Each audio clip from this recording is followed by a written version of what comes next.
Zikrii yeroo wudu'a eegalan akkasuma yeroo wudu'a xumuran zikrii maal jedhutu jedhama. Hiikkaa isaa wajjin inshallah tokko tokko isatiin ilaalla.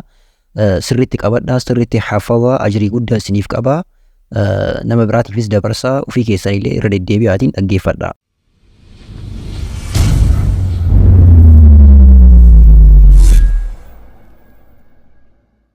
Bismillahirrahmanirrahiim. Assalaamu alaykum warahmatullaahi wabarakaatuh. Zikrii wudu'a yeroo wudu'a godhan yeroo eegalanii fi yeroo xumuran zikrii maal jedhutu jedhama. Jalqaba wudu'a eegaluu keenyaan dura zikrii maal jedhu jenna. Wudu'a eegaluu keenyaan dura zikrii bismillah jedhamu jenna. Bismillah jedhanii eegaluun sunnaalee wudu'a jaalatamoo ta'an 10 keessa inni tokko maalidha? Bismillah jedhanii eegaluudha. Kanaafuu bismillah jedhanii eegaluun sunnaalee jaalatamaa keessaa isa tokkodha jechuudha. Hadiisa Abi Hurayraan sunan Abi Daawud lakkoofsa 101 irratti odeeffame keessatti nabiyin keenya sallallahu alayhi wasallam akkana jedhan: laa salaata liman laa wudu'a lahu. Salaatni nama wudu'a hin qabne hin taatu hin jirtu jedhan, fudhatama hin qabdu jedhan. Wudu'aan malee salaanni hin ta'u. Akkasuma walaa wudu'a liman lam yadhkur isma Allahi ta'ala alayhi. Nama maqaa rabbii ol aanaa ta'ee wudu'a isaa irratti hin jedhini wudu'ni isaallee hin jirtu jedhan nabiyyiin sallallahu alayhi wasallam. Kuni sirriitti jaalatamaa ta'uu fi sirriitti jabeeffamaa ta'uu isaa agarsiisa. Kanaaf wudu'a yeroo goonu maal dagatuu hin qabnu, bismillah jechuu dagatuu hin qabnu jechuu maqaa rabbii irratti dha'uu qabna. Hiikkaan jecha bismillah jedhuu maalidha? Bismillah jechuun hiikkaan isaa maqaa rabbiitiin jechuu. Wudu'a eegaluu hedduu kana maqaa rabbiitiin eegalaa jechaadhaaf. Zikrii wudu'a booda, wudu'a erga godhaniitiin xumuran booda zikrii maal jedhutu jedhama. Zikrii armaan gadiitu jedhama. Yaa'u zikrii kana jechuun ajrii guddaa qaba. Hadiisa kana Imaamu Muslimtu odeessee nabiyyi keenya sallallahu alayhi wasallam irraa nabiyyiin sallallahu alayhi wasallam zikrii armaan gadiitti dhufu kana nama jedhe jedhani. Nama jedhe maaltu isaaf ta'a jedhanii illaa futihat lahu abwaabul jannati thamaaniyati yadkhulu min ayyihaa shaa'a. Balballi jannataa 8 isaaf banamee 8 keessaa tan barbaade seenaa jedhani nabiyyiin sallallahu alayhi wasallam. Kanaaf wudu'a keenya akkaataa shari'aan jedhuun gooneetiin xumura irratti yoo zikrii kana ka jennu ta'e balbala jannataa 8 nuuf banamee tan barbaadde keessaa seeni jedhamaanii jedhan. Balbala jannataa 8 banamuu jechuun ulamaa'iin akkaataa lamaan hiikamaa jedhan. Tokkoffaa rabbiin subhaanahu wa ta'ala ayyu yassira Allahu subhaanahu wa ta'ala lahu a'maal al-khayri wal birri. Rabbiin dalagaa khayrii isaaf laaffisuudha jedhan tokkoffaa.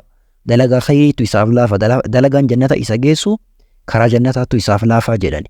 Lammaffaa guyyaa qiyaamaa rabbiin subhaanahu wa ta'ala jannata 8 keessaa balbala jannataa 8 keessaa isa filachiiseetiin ta barbaadeen seenaa jechuudha jedhan hiikkaan isaa. Kanaaf hiikkaa lachuurrattuu ajrii guddaa waan qabuuf jechuu dagatuu hin qabnu, sirriitti jechuu qabnaa jechuu. Zikriileen kunniinis kanneen armaan gadiiti. Tokkoffaa ashhadu an laa ilaaha illa Allah wa anna Muhammadan abdullahi wa rasuluhu. Ashhadu an laa ilaaha illa Allah wa anna Muhammadan abdullahi wa rasuluhu. Riwaayaan tuni ta Muslimiiti. Kan dhiyeesse kun Imaamu Muslimtu akkanatti odeesse. Riwaayaa biroo fakkeenya Tirmiziin faatii, Nasaa'ii, Abi Daawud faatii ka biroo ka odeessan keessatti maal dabalata qaba? Ashhadu an laa ilaaha illa Allah wahdahu laa shariika lah ka jedhutu jira. Sanillee dabaltanii jettan rakkoo hin qabu. Garuu ani ka Muslimii irratti deeme riwaayaan isaa fudhatamii isa keessa caalaa waan ta'eef ashhadu an laa ilaaha illa Allah wa anna Muhammadan abdullahi wa rasuluhu. Allahumma ja'alni min at-tawwaabiina waj'alni min al-mutatahhiriin. Allahumma ja'alni min at-tawwaabiina waj'alni min al-mutatahhiriin. Ittaansee zikriin sadaffaan jedhamus ni jira. Zikriin sadaffaan kuni Imaamu Nasaa'itu Abi Sa'iid al-Khudrii irraa kitaaba isaanii Amalul Yawmi wal Layla jedhamu keessatti odeessanii ulamaa'iin hadiisa kana sahiha jedhaniini Imaamul Albaaniin faatee hadiisni kun hadiisa sahiha jedhanii ajrii guddaallee qaba.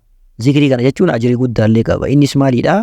Nama wudu'a erga xumure booda zikrii amma sadaffaa irratti dhiyeessu kana jedhe rabbiin maal isaa godha jedhan nabiyyiin sallallahu alaihi wasallam kutiba fi raqqin sahiifaa yookaan xalayaa irratti dalagaan isaa kun ajriin isaa isaaf barreeffamaa achi booda hanga guyyaa qiyaamaatti irraa hin fuudhamu ajriin isaa akkasii chaappeffameetiin isa eegaa jedhani. Kanaaf ajrii guddaadha jechuu qabnaa jechuu. Innis subhaanaka Allaahumma wa bihamdika ashhadu an laa ilaaha illaa anta astaghfiruka wa atuubu ilayka. سبحانك اللهم وبحمدك أشهد أن لا إله إلا أنت أستغفرك وأتوب إليك. ذكر لي سدين كنين إن شاء الله قبطو قبدني قبط داتين ودوء كيسان بودا جداتين أجري قرقودان دك أبو كان أرغت دا سنين جدا برنو هي كان ذكر لي كنين مال جيجورا جلقبا أشهد أن لا إله إلا الله وأن محمدا عبد الله ورسوله جيجون akan gabbaraman Allah qofa ta'uu fi Muhammad immoo gabrichaa fi ergamaa Rabbii ta'uu ragaa bahaa jechuudha. Allahumma ij'alni min at-tawwaabiin waj'alni min al-mutatahhiriin jechuun yaa Allah gara kee warra deebi'anii fi warra qulqulleeffatan irraa na taasisii jechuudha. Warra gara kee deebi'an ta'uu baadhaan akkasuma warra qulqulleeffatan irraa yaa Rabbi na taasisii jechuudha. Ka sadaffaa sun ammoo subhaanakallahumma wa bihamdika ka jedhu sun hiikkaan isaa maal jechuudha? Yaa Allah subhaanakallahumma wa bihamdika ati faarfamaa ta'uu kee wajjiin maal kee yaada qulqulluu ta'uu kee qulqullina qabaatuu kee yaada.